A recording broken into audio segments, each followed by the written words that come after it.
Welcome back. आज हम अपने इस वीडियो में करेंगे class 7th English the English tree book का chapter 6 around the world in 80 days का पार्ट 2। पार्ट 1 का लिंक आपको डिस्क्रिप्शन में मिलेगा, तो आप वहाँ से देख सकते हैं। तो चलिए पार्ट 2 स्टार्ट करते हैं। इस चैप्टर के सॉल्यूशन का लिंक भी आपको डिस्क्रिप्शन में मिल जाएगा। सीन नंबर 4 यानी चौथा दृश्य। चौथा दृश्य शुरू करने से पहले इससे पहले की कहानी जान लेते हैं। कहानी की शुरुआत लंदन के रिफॉर्म क्लब से होती है, जहां फिलियस फॉग अपने मित्रों के साथ बैठे होते हैं। बातचीत के दौरान फॉग ये विश्वास जताते हैं कि किस प्रकार से आधुनिक तकनीकों के साधनों से अब वो दुनिया की यात्रा कम समय में कर सकते हैं, लेकिन सारे मित्र उनकी बात का मजाक उड़ाते हैं। फॉग पूरे आत्मविश्वास के साथ कहते हैं कि वो 80 दिनों में पूरी दुनिया का चक्कर लगा सकते हैं। उनमें से एक मित्र उन्हें शर्त लगाता है कि वो उन्हें 20,000 पाउंड देगा अगर उन्होंने ऐसा किया तो। वो जल्द ही अपने घर पहुंचते हैं और वहां अपने सेवक पासपार्टू को बताते हैं कि उन्हें अगले दिन दुनिया की यात्रा पर निकलना है। वो बहुत कम सामान बांधे और फिर तय समय पर वो लंदन से रवाना हो जाते हैं। फिर वो एक समय सारणी के जरिए यात्रा शुरू करते हैं। तीसरे दृश्य में फॉग और पासपार्टू स्वेज कैनाल के पास पहुंचते हैं। वहां से स्टीमर द्वारा मुंबई जाते हैं।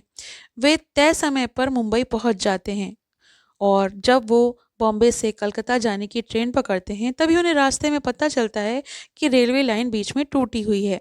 फॉग एक हाथी खरीदते हैं और आगे बढ़ते हैं। वहां पे कोई जुलूस दिखाई देता है जिसमें एक युवा भारतीय विधवा को सती प्रथा के लिए लाया जा रहा है। उस विधवा का नाम है औदा। फॉग मानवीय दृष्टि से उसे बचाने का निर्णय लेते हैं। और अब scene number 4। Scene behind the narrator of funeral pyre. वाचक के पीछे चिता का दृश्य है। As the narrator speaks the action takes place. वाचक के बोलते समय मंच पर क्रिया चलती रहती है, यानी इधर नरेटर बोल रहे हैं और उधर चिता जल रही है। Passepartout acting as the dead husband suddenly rises from the pyre. और पाय मतलब होता है चिता। पासपार्टू मृत पति का अभिनय करते हुए अचानक चिता से उठकर खड़ा हो जाता है। The priest run away and he helps the young women to move out of stage. तो जितने भी पुजारी होते हैं वो डरकर भाग जाते हैं और वह युवती को मंच से बाहर ले जाता है। Narrator they think of a plan. वाचक बताते हैं कि वो एक योजना बनाते हैं। Passepartout takes the place of Aouda's dead husband on the funeral pyre on which she is to be burn. तो ये लोग एक योजना बनाते हैं जिसमें पासपार्टू ओदा के मृत पति की जगह चिता पर लेट जाता है, जिस पर ओदा को जलाया जाना था। During the ceremony he rises from the pyre, scares off the priest and carries the young women away. तो ये जब अनुष्ठान चल रहा होता है, ये जो सेरेमनी हो रही होती है, उस दौरान वो अचानक चिता से उठकर खड़ा हो जाता है और उसके चिता से खड़े होने पे सारी पुजारी जो हैं वो डर जाते हैं और वो युवती को वहां से उठा ले जाता है। Narrator at front left of stage enter Fogg Passepartout and Aouda. वाचक जो है मंच के बाएं ओर खड़ा है। फॉग, पासपार्टू और ओदा प्रवेश करते हैं। Passepartout we need to rush to catch out steamer to Hong Kong. Passepartout कहता है हमें हांगकांग जाने वाले अपने स्टीमर को पकड़ने के लिए जल्दी करनी होगी। Aouda please take me with you to Hong Kong, I have a relative there with whom I can stay. तो ओदा कहती है कि कृपया मुझे भी अपने साथ हांगकांग ले चलिए, वहाँ मेरी एक रिश्तेदार हैं जिसके साथ मैं रह सकती हूँ। Fog sure do join us. Fog कहते हैं हाँ हाँ ज़रूर हमारे साथ चलिए।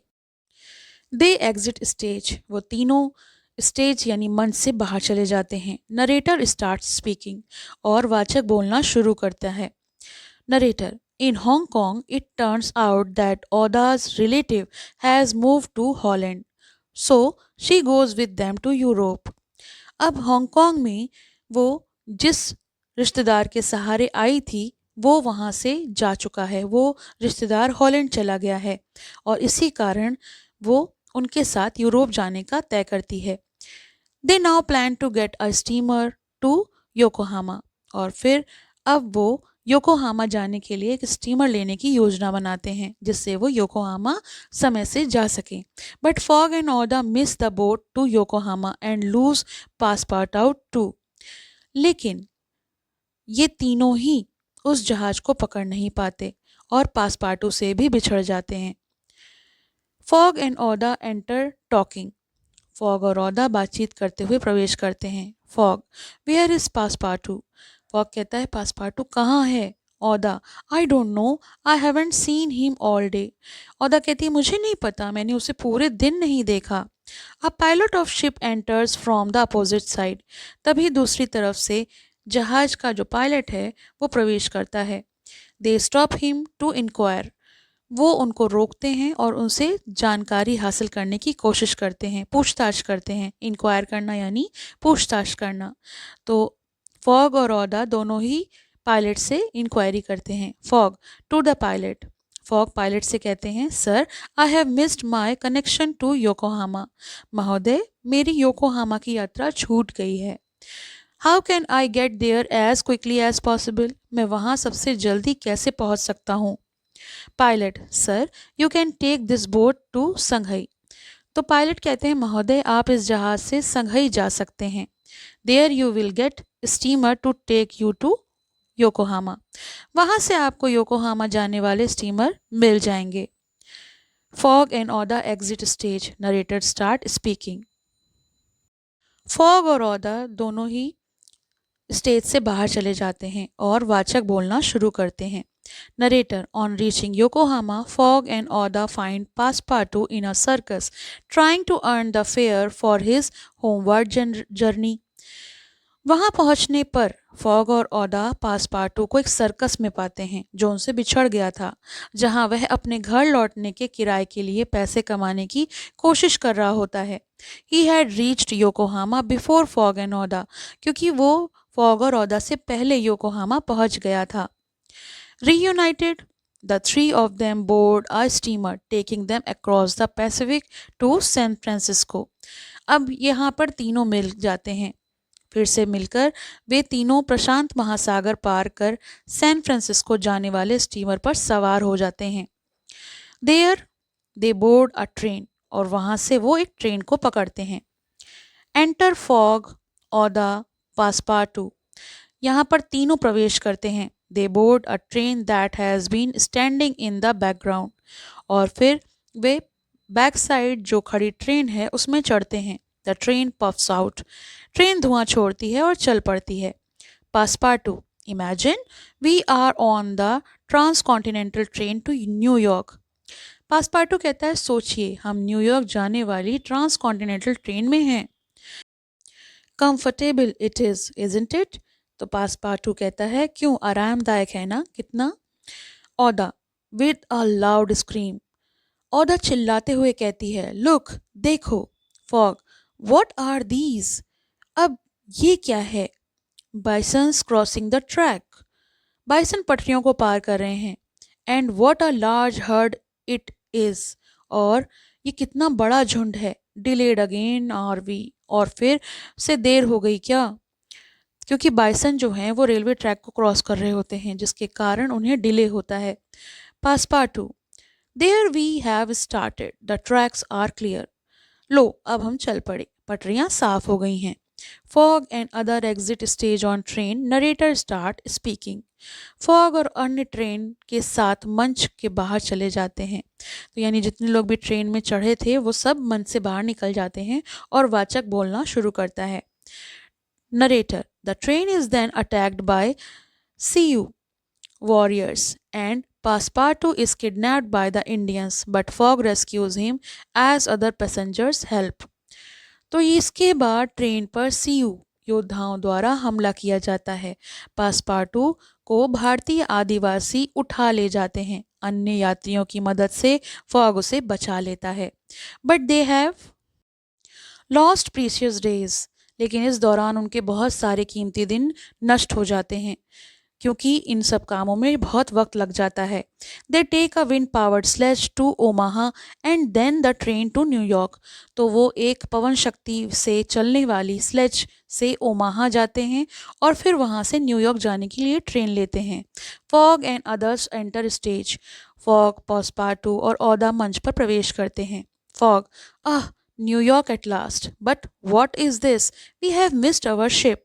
पासपार्टू, how on earth are we going to cross this huge Atlantic ocean? Look, there is a steam boat to Bordeaux in France. तो फॉग कहता है, आह, आखिरकार न्यूयॉर्क आ गए, लेकिन ये क्या, हमारा जहाज छूट गया। पासपार्टू, अब हम इस विशाल अटलांटिक ओशन को कैसे पार करेंगे? देखो, फ्रांस से बॉर्डो जाने वाला स्टीमर खड़ा है। Passepartout calls to the captain of the steam boat. तो पासपार्टू स्टीमर के कप्तान को पुकारते हुए कहता है, ahoy captain, can you take us to Liverpool? क्या आप हमें लिवरपूल ले जा सकते हैं? Captain, Liverpool? No, this one will take you to Bordeaux for $2,000 per passenger. तो वो कहते हैं, नहीं, हम आपको लिवरपूल नहीं ले जा सकते, ये जहाज आपको बॉर्डो ले जाएगा प्रति यात्री $2,000 में, यानी एक इंसान के $2,000 लगेंगे। ऑदा, दैट्स लॉट ऑफ मनी, ये तो बहुत पैसे हैं, ये तो बहुत ज़्यादा हैं। Fogg, it's all right, let's get aboard. तो कहते हैं, कोई बात नहीं, चलिए जहाज पर चढ़ते हैं। Fogg and others exit stage with captain. Fog और अन्य जो लोग हैं वो कप्तान के साथ मंच से बाहर चले जाते हैं। नरेटर स्टार्ट्स स्पीकिंग और वाचक फिर से बोलना शुरू करता है। Narrator, Fogg makes the captain sell the boat to him. He takes the wheel and steers the boat toward Liverpool. Fogg कप्तान से जहाज खरीद लेता है, वह स्वयं पतवार संभालता है और जहाज को लिवरपूल की ओर मोड़ देता है। Finally Fogg, Passepartout and Aouda reach England. और आखिरकार ये तीनों इंग्लैंड पहुंच जाते हैं। But by the time Fogg returns to London, he is 5 minute later than the time given in the bet. लेकिन जब फॉग लंदन लौटता है तब वह शर्त के तय समय से 5 मिनट देर से पहुंचता है। He is certain he has lost the bet, और उसे पूरा विश्वास हो जाता है कि वो शर्त हार गया है। एंटर फॉग, पासपार्टू एंड ओदा, और तभी वो तीनों प्रवेश करते हैं। फॉग, होम एट लास्ट, आखिरकार घर पहुंच गए। आई am sorry Aouda, I had to bring you with me. मुझे खेद है ओदा कि मुझे तुम्हें अपने साथ यहाँ लाना पड़ा। वो ओदा को सॉरी कहते हैं। You see, I had a plan chalked out and had to make it back on time. देखो, मैंने एक पूरी योजना बना रखी थी कि मुझे समय पर लौटना ज़रूरी था। Actually I had laid a bet with the members of my club that I could go around the world in 80 days. दरअसल मुझे मैंने अपने क्लब के सदस्यों के साथ एक बेट यानी शर्त लगाई थी कि मैं 80 दिनों में पूरी दुनिया का चक्कर लगा सकता हूँ। I left on October 2 and should have been back on December 21। मैं यहाँ से 2 अक्टूबर को निकला था और मुझे 21 दिसंबर तक वापस आ जाना चाहिए था। But I have lost the bet as today is already December 22। लेकिन आज तो 22 दिसंबर हो चुका है, इसलिए मैं शर्त हार गया हूँ। ओहदा, प्लीज़ डोंट अपोलोजाइज। तो ओहदा कहती है, मुझे माफ़ी मत मांगिए। It has been a wonderful journey. ये एक बहुत ही सुंदर यात्रा रही, मेरे लिए बहुत ही अच्छा अनुभव था। I am so happy to be with you, और मैं आपके साथ रहकर मुझे बहुत खुशी मिली। In fact I love you Mister Fogg, और सच कहूँ तो मैं आपसे प्रेम करती हूँ Mister Fogg. By the way, why do you say you have lost your bet? वैसे आप ये क्यों कह रहे हैं कि आपने शर्त हार हार गए हैं? Don't forget you have travelled east word. ये मत भूलिए कि आपने पूर्व दिशा की ओर यात्रा की है। You have actually gained a day. आपने वास्तव में एक दिन प्राप्त किया है। It is only December 21 here, और अभी तो 21 दिसंबर ही है। Mister Fogg and Passepartout smile at Aouda. Mister Fogg और पासपार्टू ओदा की ओर देखकर मुस्कुराते हैं। Mister Fogg holds her hand. Mister Fogg जो हैं उसके हाथ को थाम लेते हैं। All three hurriedly exit stage, और फिर तीनों जल्द ही मंच से बाहर चले जाते हैं। Narrator, delighted at the possibility that the bet could still be won, Passepartout, Fogg and Oda hurry to the reform club just in time to win the bet. वाचक बताते हैं कि इस संभावना से अत्यंत प्रसन्न होकर वह शर्त अभी भी जीती जा सकती है। ये बात जानते हुए पासपार्टू, फॉग और ओदा समय रहते रिफॉर्म क्लब पहुंच जाते हैं और शर्त जीत लेते हैं। At the club, Fogg wins the bet and then he has one more thing to do. Club में फॉग जो हैं वो शर्त जीतते हैं और फिर उसे एक और काम करना होता है। Fogg enters stage with Oda and his friends. Fogg ओदा और अपने मित्रों के साथ मंच पर प्रवेश करता है। Fogg gets on his knees. ओदा will you marry me? और यहाँ पर फॉग अपने घुटनों पर बैठते हुए ओदा को प्रपोज करते हैं कि क्या तुम मुझसे विवाह करोगी? ओदा yes of course I will. ओदा कहती है हाँ बिल्कुल मैं ज़रूर आपसे शादी करूँगी। Narrator Fogg and Oda get married and the journey around the world is completed in 80 days. Fog और ओदा का विवाह हो जाता है और इस प्रकार 80 दिनों में दुनिया की यात्रा पूरी हो जाती है। तो ये तो किया हमने इस चैप्टर का पार्ट 1 का लिंक आपको डिस्क्रिप्शन में मिलेगा, तो आप वहाँ से देख सकते हैं। साथ ही साथ इस चैप्टर के क्वेश्चन आंसर और समरी का लिंक भी मिल जाएगा, तो आप वहाँ से वो भी देख सकते हैं। आपको वीडियो पसंद आया हो तो लाइक करें, शेयर करें, चैनल को सब्सक्राइब कर लें और बेल आइकन को प्रेस करना ना भूलें, जिससे कि आपको आने वाले न्यू वीडियोज़ के अपडेट्स मिल सकें। Thank you for watching, have a nice day. पसंद आया हो तो लाइक करें, शेयर करें और चैनल को सब्सक्राइब करें।